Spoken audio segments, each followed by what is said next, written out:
Sinau bareng di Radio Gemilang. Kawas Bayu sahabat Gemilang, Assalamualaikum warahmatullahi wabarakatuh. Salam sejahtera untuk kita semua. Om Swastiastu, Namo Buddhaya, salam kebajikan, Rahayu. Kawas Bayu kembali lagi berjumpa di 96.8 FM Radio Gemilang, jendela musik dan informasi. Kawas Bayu, kita kembali bersama di satu saja acara pembelajaran jarak jauh via radio yang akan ditampilkan Bapak Ibu Guru Kabupaten Magelang yang berkompeten dan juga bersemangat untuk kembali menghadirkan materi-materi yang sangat bermanfaat buat anak didik di Kabupaten Magelang. Kamas Bayu, kita berjumpa di saja acara Sinau Bareng. Satu saja acara spesial dari Radio Gemilang FM, tentu saja bekerja sama dengan Dinas Pendidikan dan Kebudayaan Kabupaten Magelang yang akan hadir untuk Anda setiap harinya pukul 7 hingga 8 dan 11 hingga 12. Kamas Bayu sahabat Gemilang juga bisa berpartisipasi dengan memberikan masukan-masukan yang kontributif di WhatsApp Radio Gemilang FM di nomor 081 578 968 968. Kamas Bayu, tanpa panjang kata lagi, kita sambut saja acara Sinau Bareng di kesempatan hari ini. Sinau bareng di Radio Gemilang. Assalamualaikum warahmatullahi wabarakatuh. Selamat pagi Kang Mas Mbak Yu sahabat Gemilang serta anak-anak kelas 6 di seantero Kabupaten Magelang. Masih stay tune di 96.8 Radio Gemilang FM, jendela musik dan informasi. Bagaimana kabar Kang Mas Mbak Yu serta anak-anak hebat semuanya? Bu Penny berharap kita semua senantiasa dalam keadaan sehat walafiat. Amin. Pagi ini kita akan mulai pembelajaran jarak jauh kelas 6. Tentu saja Bu Penny tidak sendiri anak-anak. Bu Penny seperti biasa bersama dengan Pak Zen dan Pak Sam. Selamat pagi Pak Sam. Selamat pagi Bu Penny, selamat pagi Pak Zen. Selamat pagi Pak Sam, Bu Penny serta anak-anak hebat semuanya. Sebelum kita mulai pembelajaran pada pagi hari ini, terlebih dahulu kami akan menyapa Kepala Dinas Pendidikan dan Kebudayaan Kabupaten Magelang, Bapak Aziz Amin Mujahidin MPD, Kepala Bidang Pembinaan SD Bapak Broto Wibowo MPD, Kasih Kurmintu Bapak Sujadi SPD MMPD, Korwil dan Pengawas SD se-Kabupaten Magelang serta K3S Kabupaten Magelang. Tak lupa kami juga akan menyapa Bapak Ibu orang tua siswa kelas 6 yang selalu sabar dan mendampingi dan memotivasi para putra-putrinya belajar di rumah. Kang Mas Bayu dan anak-anak yang hebat, jangan lupa senantiasa patuhi protokol kesehatan yang telah ditetapkan oleh pemerintah, yaitu dengan mencuci tangan dengan sabun di air yang mengalir, menjaga jarak, dan memakai masker apabila keluar rumah. Sebelum kita mulai pembelajaran pada pagi hari ini, marilah kita berdoa terlebih dahulu agar apa yang kita pelajari pada pagi hari ini dapat bermanfaat bagi kita semua. Berdoa dimulai. Terima kasih. Kalau kemarin kita sudah mempelajari tema 5 subtema 1, untuk pagi ini kita akan belajar apa ya anak-anak? Apa Bu Penny? Ya, baik Pak Sam. Baiklah anak-anak hebat kelas 6. Pada pagi hari ini kita masih akan belajar tema 5 tentang wirausaha. Kemudian subtema 2 usaha di sekitarku. Muatan pembelajaran pada hari ini adalah SBDP dengan materi poster dan IPS dengan materi komoditas ekspor Indonesia ke berbagai negara ASEAN. Oh iya anak-anak juga bisa membuka buku paket tema 5. Selain itu, anak-anak juga harus memperhatikan dengan baik ya. Karena setelah ini Bu Guru berharap anak-anak dapat mengidentifikasi ciri-ciri poster secara tepat dan dapat mengidentifikasi komoditas ekspor Indonesia ke berbagai negara ASEAN secara tepat. Dan jangan lupa, siapkan alat tulis kalian untuk mencatat hal-hal yang penting. Pada pembelajaran yang lalu bersama Pak Alam dan Bu Dewi, anak-anak sudah belajar tentang berbagai macam usaha. Usaha kecil dan menengah atau UKM ini perlu terus dipromosikan agar lebih dikenal luas baik oleh konsumen dalam negeri maupun mancanegara. Salah satunya melalui poster. Poster ini adalah bagian dari reklame. Sekarang apa poster itu? Pak Zen bisa bantu menjawab? Baiklah Bu Penny, poster adalah karya seni atau desain grafis yang membuat komposisi gambar dan huruf di atas kertas berukuran besar atau kecil. Atau poster adalah suatu media publikasi yang memadukan antara tulisan, gambar, dan kombinasi keduanya dengan tujuan untuk memberikan informasi kepada khalayak. Pengaplikasiannya dengan ditempel di dinding atau permukaan datar lainnya dengan sifat mencari perhatian mata sekuat mungkin. Karena itu, poster biasanya dibuat dengan warna-warna kontras dan kuat. Oh, gitu Bu.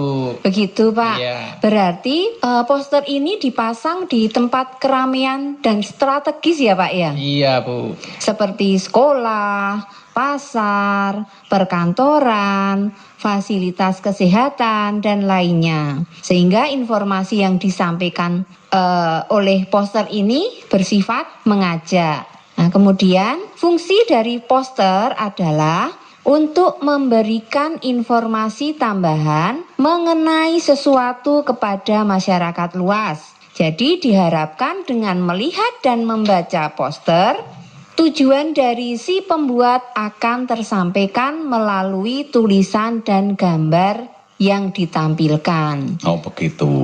Nah baik, ada beberapa hal penting yang membedakan antara poster dengan media publikasi dua dimensi lainnya, Bu Penny. Nah, apa itu? Yaitu selain menurut pengertian poster yang dicetak pada bidang media yang besar, isi dan cara tersampaikannya informasi dari poster pun berbeda dengan media publikasi lain. Oh begitu ya Pak? Iya, nah perbedaan poster dengan media publikasi lain utamanya adalah perihal ukuran serta cara penyampaian pesannya. Poster tidak membutuhkan kalimat-kalimat terperinci, namun hanya menggunakan kalimat sederhana yang mudah diingat dan cepat dibacanya. Nah, apakah poster itu juga memiliki ciri-ciri Pak Zen? Oh, tentu saja Pak Sam. Tapi sebelum menyebutkan ciri-ciri poster, masih ingatkah anak-anak pada pembelajaran 2 tentang pembuatan poster dengan tangan? Nah, mari kita ingat-ingat bersama-sama ya anak-anak. Proses mendesain poster dengan tangan itu ada beberapa langkah. Langkah yang pertama, siapkan kertas polos, pensil, dan pensil warna. Jadi menyiapkan alat dan bahannya Bu, Pak, begitu. serta anak-anak Ya. sekalian. Iya.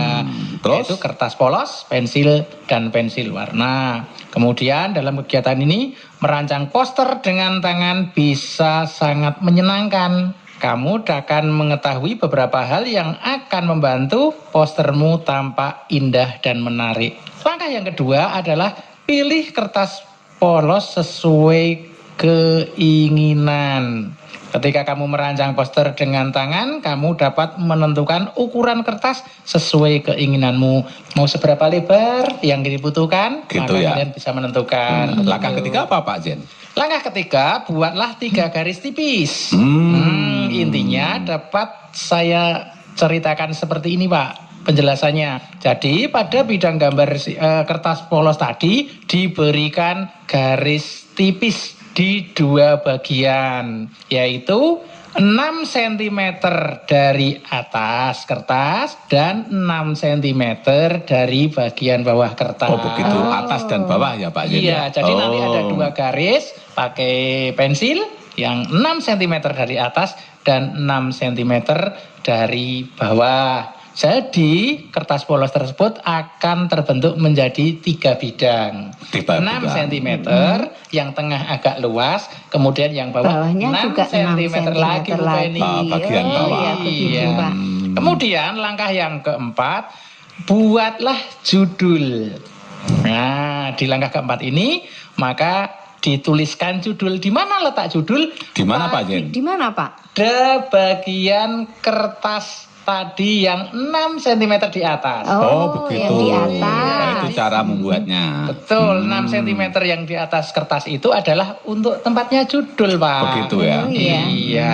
Jadi buatlah judul pada bagian atas kertas, tulisan huruf-huruf dengan pensil secara tipis-tipis dulu. Oh, tipis. Sketsa Berarti ya, transparan. Pak, ya. Sketsa ya. Sketsa. Oh, ya. Kemudian ya. disesuaikan besar huruf dengan ukuran kertasnya. Jangan sampai terlalu besar atau terlalu Terlalu kecil. Itu langkah keempat, Pak Jen. Betul. Langkah kelimanya apa, Pak Jen? Langkah kelima, buatlah catatan kaki. Wah, tentu Catatan kaki berarti kalau kaki di bawah apa di Jen? bawah. Oh, sekali. begitu. Jadi begitu. Iya, iya, Jadi iya. 6 cm yang di bawah, bawah. tadi adalah akan ditulisi catatan kaki. Biasanya di sini memuat tentang tanggal, tentang pelaksanaan, tentang keterangan tempat dan lain-lain dalam poster tersebut. Nah, kemudian kalau yang tengah itu digunakan untuk apa, Pak Jen? Ini bagian intinya Pak Sam dan anak-anakku sekalian. Di bagian tengah inilah isi dari poster yang akan kita sampaikan kepada masyarakat luas. Berarti itu langkah yang keenam, ya, Langkah Pak Jen? keenam. Oh, begitu ya. Kemudian kalau sudah ada judul yang diseket, Atas. Ya. tulis bagian 6 cm di atas, kemudian isi posternya dan gambarnya ada di bagian tengah, kemudian 6 cm bagian bawahnya adalah untuk catatan kaki. Langkah ketujuh, mewarnai, Pak. Anak-anak jadi setelah sekalian, sketsa iya. diwarnai. Sketsa tadi diwarnai agar poster menjadi menarik. Setelah tampilannya bagus, maka dapat ditempelkan di tempat-tempat umum tadi. Pewarnaannya boleh menggunakan spidol, pensil warna, krayon, dan lain-lain. Wah. Begitu, Pak, Oh, Bu, begitu dan anak-anak cara sekalian. membuat poster dengan tangan ya, Iya. Pak. Anak-anak, dari penjelasan Pak Yen tadi dapat disimpulkan bahwa ciri-ciri dari poster adalah: 1. Bahasa yang digunakan singkat, padat, jelas, dan mudah dipahami. Kemudian diberi gambar agar pesan lebih mudah tersampaikan. Kemudian yang ketiga, harus dapat dibaca sambil lalu, namun meninggalkan kesan yang mendalam. Kemudian yang nomor 4, dibuat dengan menggunakan teknik pewarnaan yang kontras dan pemilihan warna yang berani. Kemudian yang kelima, poster harus didesain dengan komposisi huruf dan gambar di atas media datar. Kemudian yang keenam, dipasang dengan cara ditempelkan di bidang dengan permukaan rata seperti dinding atau papan di tempat-tempat keramaian agar dapat menarik perhatian banyak orang. Oh, itu Kak, itu termasuk bagian dari ciri-ciri Ciri-ciri poster, poster, ya, Bu? Pak Sam. Oh, begitu. Ya. Nah, dari ciri-ciri poster tadi itu juga kita perlu mengetahui karena harus dipasang di beberapa tempat ya. Karena perbedaan ukuran media publikasi dan cara penyampaiannya tadi yang berbeda-beda, ada yang di tempat yang besar, di tempat yang kecil, maka pembuatan poster itu memiliki syarat-syarat khusus ya. Nah, Apa ini itu, Pak? apa itu? Ini dimaksudkan untuk membedakan dengan bentuk media publikasi lainnya dan yang lebih mengoptimalkan fungsi dari poster itu sendiri. Sinau bareng di radio Gemilang. Nah, berikut akan Pak Sam sampaikan syarat-syarat yang harus dipenuhi dari sebuah poster ya. Jadi ada syarat-syaratnya poster Iya. itu karena akan berbeda dengan media publikasi lain seperti embalase, seperti iklan dan sebagainya. Tapi ini untuk poster ada khusus syaratnya. Yang pertama adalah menggunakan bahasa yang mudah dipahami oleh semua kalangan. Nah, yang kedua, memiliki susunan kalimat yang singkat, padat, jelas, akan tetapi tetap dapat menyampaikan maksud dari poster tersebut. Tidak boleh panjang-panjang ya, Tidak Pak, boleh, kalimatnya. jadi singkat ya, Iya. cukup singkat. Terlalu saja. lama nanti membacanya. Nah, terlalu lama karena hanya sekilas. Iya. Yang ketiga, kombinasi adalah kombinasi antara tulisan dan gambar itu harus tepat. Jadi kombinasinya harus tepat. Iya. Ya, yang keempat, harus bisa menarik perhatian orang banyak. Ini jadi harus bisa menarik. Sehingga Iya. poster pun usahakan gambarnya menarik, warnanya menarik, tulisan pun kalau perlu menarik juga. Menarik juga. Nah, itu. Yang kelima adalah menggunakan bahan yang kuat dan tahan terhadap cuaca sehingga tidak mudah rusak ataupun sobek. Ya, mengapa? Karena seringkali kalau poster Di tempat dipasang umum di ya, tempat Pak, ya? umum, mungkin kadangkala ada angin yang besar, hujan, hujan, iya. panas, sehingga harus dicarikan bahan yang kuat dan tahan terhadap cuaca apapun. Iya. Ini yang paling penting. Yang keenam adalah sesuaikan ukuran poster dengan sasaran lokasi yang akan digunakan untuk menempel atau memasang poster. Serta yang paling utama adalah target pembacanya. Begitu. Ya, Pak, ya, syaratnya.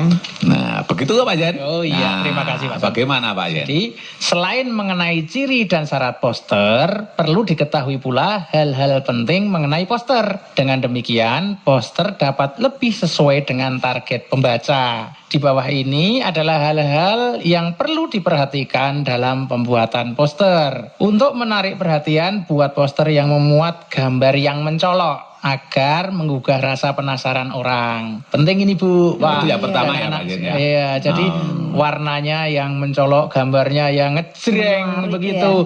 Maka setiap orang yang lewat akan tertarik, ada apa itu? Sehingga jadi ingin membaca, Pak. Iya. Kemudian yang kedua apa Iya. Pak Jen? Yang kedua, untuk biasanya poster itu dibaca dari jarak minimal 1 meter.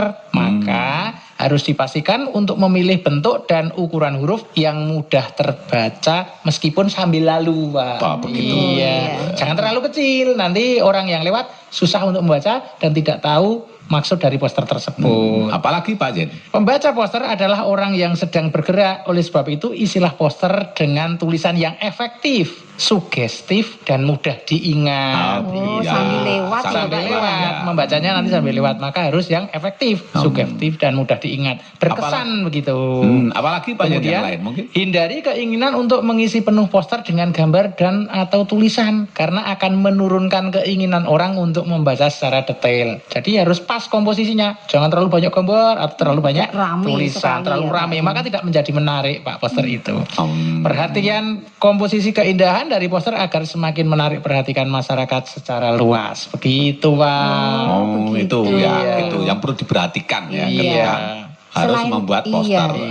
Selain itu, secara umum tujuan dari poster adalah sebagai bentuk publikasi agar dibaca oleh masyarakat luas dan mau mengikuti ajakan dari isi poster tersebut. Sedangkan tujuan khususnya adalah ajakan yang disampaikan oleh poster bersifat subjektif tergantung apa yang diinginkan oleh si pembuat poster itu sendiri. Dapat berupa karena tujuan komersial, berusaha untuk meraih simpati masyarakat, mencari perhatian, dan sebagainya. Tujuan komersial di sini ialah supaya dagangannya terjual, baik di dalam negeri atau di luar negeri. Terus bagaimana ya anak-anak? Agar barang yang ditawarkan ini bisa terjual sampai ke luar negeri. Pak Jen bisa menjelaskan bagaimana agar barang ini sampai ke luar negeri? Ya harus dijual ke luar negeri, Bu, dikirim begitu. Oh, dikirim. Iya. Bagaimana menurut Pak Sam? Ya, barang-barang itu memang itu bisa dijual ke luar negeri. Nah, untuk bisa dijual ke luar negeri, maka harus diposterkan dulu, harus dipamerkan dulu untuk bisa diketahui oleh orang-orang di luar negeri. Nah, dalam menjalankan roda perekonomian itu, ya, suatu negara itu tidak dapat berdiri sendiri. Nah, jadi ketika mau memasarkan barang-barang dari dalam negeri ke luar negeri itu kalau tadi lewat poster, itu bisa lewat yang lain. Nah, untuk itu agar bisa dikenal oleh negara lain, diperlukan kerjasama dengan negara lain. Jadi kalau tidak ada kerjasama dengan negara lain, maka tidak mungkin untuk bisa memasarkan produk-produk dari dalam negeri itu Bu Iya. Penny. Nah, salah satu contoh adalah kerjasama di antara negara, utamanya di ASEAN, ASEAN, di ya, Pak. ASEAN. Nah, jadi dalam menyampaikannya itu di negara ASEAN itu sudah diusahakan untuk bisa menyampaikan kepada di perekonomian di negara-negara ASEAN. Nah, kegiatan kerjasama tersebut itu ada berbagai macam kegiatan Bu Penny. Jadi Oh, iya, Pak. iya, kegiatan ekonomi itu tadi termasuk kalau mau memamerkan kepada luar negeri, ke dalam negeri bisa. Nah, kegiatan mendatangkan atau memasukkan barang dagangan atau komoditas dari luar negeri itu disebut dengan mengimpor, ya. Nah, sedangkan kegiatan mengirim barang dagangan atau komoditas dari dalam negeri ke luar negeri itu disebut dengan mengekspor. Nah, begitu. Jadi agar barang yang kita tawarkan itu tadi saya katakan tadi bisa sampai ke luar negeri itu dengan cara mengekspor ya Pak namanya. Betul. Ya. Jadi diekspor ke luar negeri. Jadi ekspor adalah kegiatan menjual atau mengirim barang dagangan ke luar negeri begitu ya Pak ya. Betul. Lalu kalau pernah mendengar kata eksportir begitu? Iya, sering Pak. Apa itu Pak Jen? Apa itu? Karena ada kata ekspor dan eksportir. Nah, eksportir adalah perusahaan atau orang yang melakukan kegiatan ekspor. Misalnya begini, Bu Penny seorang pengusaha batik. Wah. Wah, ini beliau menjual barang-barang hasil usahanya tersebut ke Singapura. Nah, artinya Bu Penny melakukan kegiatan ekspor dan Bu Penny itu seorang eksportir. Karena mengirim barangnya ke luar negeri. Iya. Oh, begitu ya. Kegiatannya namanya ekspor, orang yang mengirimnya namanya eksportir. Iya, semoga saya juga bisa menjadi eksportir. Amin. Eksportir, Pak. Iya. Sampai belepotan bicaranya. Kalau tadi Pak Sam dan Pak Yen sudah menjelaskan tentang kegiatan ekspor, sekarang Bu Penny akan menyampaikan tujuan kegiatan ekspor itu apa.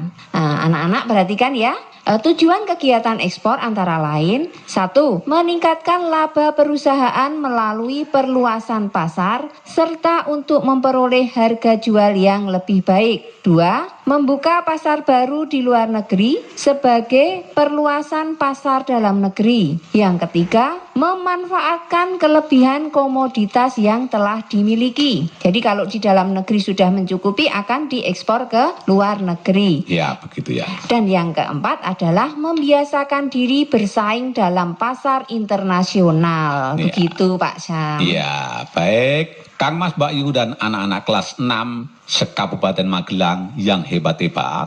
Perkembangan tren perdagangan ekspor Indonesia tentu saja salah satunya disebabkan karena adanya beberapa komoditi atau produk yang bervariatif serta memiliki daya saing baik itu dari segi kualitas maupun harganya dan juga menjadi komoditas andalan bagi ekspor Indonesia ke mancanegara seperti batik. Nah, batik itu juga menjadi andalan bagi bangsa Indonesia. Termasuk juga ada yang lain namanya gerabah. Nah, itu juga sudah diekspor ke negara-negara di ASEAN. Begitu, Pak. Iya.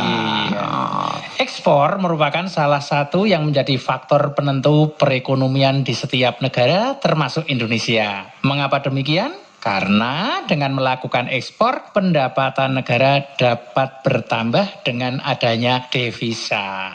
Manfaat lainnya dari ekspor adalah dapat mendorong perkembangan kegiatan industri, dapat memenuhi kebutuhan masyarakat, dan meningkatkan perekonomian rakyat. Bu Penny, selain batik dan gerabah, barang apa lagi yang diekspor Indonesia ke negara ASEAN ya Bu ya? Oh iya, baik Pak Yen.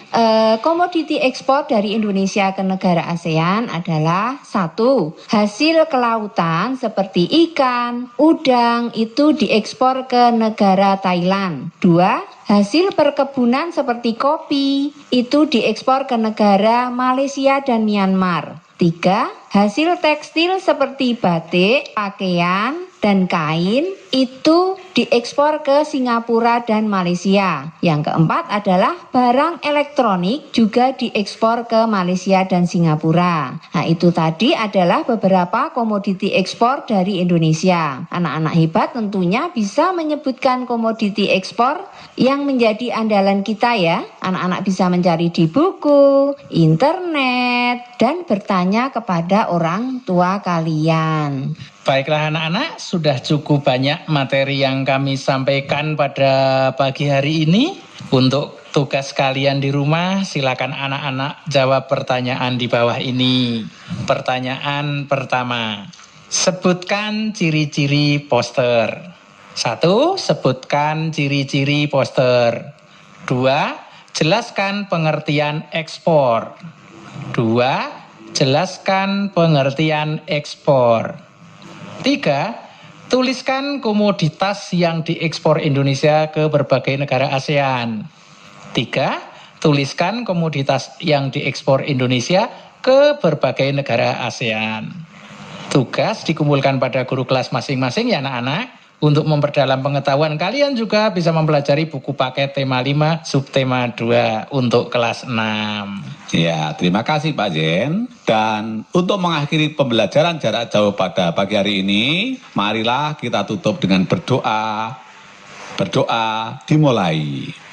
Terima kasih. Jangan lupa ikut pembelajaran jarak jauh kelas 6 ini melalui 96.8 Radio Gemilang FM. Jendela musik dan informasi setiap hari Selasa dan Jumat pukul 07.30 sampai 08.00 waktu Indonesia bagian Barat. Ya, baiklah Kang Mas, Mbak Yu, sahabat Gemilang dan anak-anak hebat kelas 6 seantero Kabupaten Magelang. 30 menit sudah kami mendampingi anak-anak dan Bapak Ibu wali murid kelas 6. Untuk itu kami, Bu Penny, Pak Sam dan Pak Zen undur diri, mohon maaf atas segala kekurangan dan terima kasih atas perhatian anak-anak semuanya. Salam 3M. Mencuci tangan, menjaga jarak, memakai masker. Wassalamualaikum warahmatullahi wabarakatuh. Sinau bareng di Radio Gemilang. Adik-adik siswa, sahabat Gemilang, demikian tadi kebersamaan kita di program Sinau Bareng bersama para Bapak Ibu Guru yang berkompeten dan bersemangat serta berdedikasi dari Kabupaten Magelang. Semoga Kamas Bayu, anak didik semuanya selalu diberi kesehatan dan kita bisa berjumpa lagi di lain kesempatan. Kamas Bayu, dari Kabinsial kami ucapkan wassalamualaikum warahmatullahi wabarakatuh. Om Santi Santi Om Namo Buddhaya. Salam kebajikan Rahayu. 96.8 FM Radio Gemilang, jendela musik dan